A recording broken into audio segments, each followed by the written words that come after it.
វាសនាឆ្លងភពនិស័យស្នេហ៍ពីជំនាន់វគ្គមួយជីវិតដ៏ស៊ីវិល័យនៅឆ្នាំ2026នៅឆ្នាំ2026ជាសម័យកាលដ៏ជឿនលឿនមួយដែលបច្ចេកវិទ្យានិងចំណេះដឹងត្រូវបានចែករំលែកយ៉ាងទូលំទូលាយតិនគឺជាតារាចម្រៀងនិងជាអ្នកបង្កើតមាតិកា Content Creator ដ៏មានប្រជាប្រិយភាពម្នាក់ថ្ងៃមួយតិននិងក្រុមការងារបានធ្វើដំណើរទៅកាន់តំបន់ភ្នំដាច់ស្រយាលមួយដើម្បីថតវីដេអូចម្រៀង Music Video ថ្មីរបស់គេ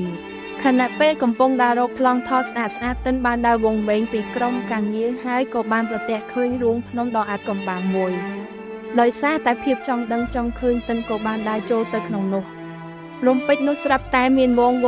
ន្លឺពណ៌សដ៏ធំមួយបានលេចឡើងវាកំពុងបង្វិលខ្លួនយ៉ាងលឿនហើយបានស្រូបយកតិនចូលទៅក្នុងពន្លឺនោះបាត់ស្រមោលតាមតង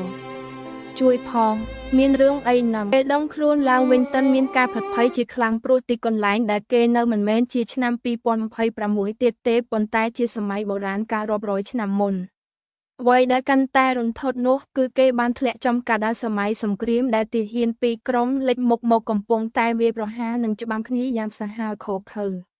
តិនដែលគ្មានអាវុធនិងមិនចេះក្បាច់គុណទាល់តែសោះបានត្រឹមតែរត់គេចខ្លួនទាំងស្លន់ស្លោនិងហៀបនឹងត្រូវខ្មាំងសត្រូវកាប់ទៅហើយចំពេលដែលតិនកំពុងប្រឈមមុខនឹងគ្រោះថ្នាក់ដល់ជីវិតស្រាប់តែមានសេះមួយក្បាលរត់យ៉ាងលឿនសម្ដៅមកកាន់គេ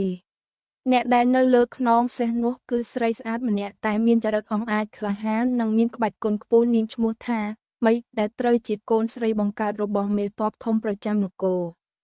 មីបានប្រើដាវវាយបកទៅលើខ្មាំងសត្រូវរួចលូបដៃចាប់ទាញតិនឲ្យឡើងមកលើខ្នងសេះជាមួយនាងហោះកាត់សមរភូមិគេចខ្លួនទៅកាន់ទីសុវត្ថិភាពដោយជោគជ័យ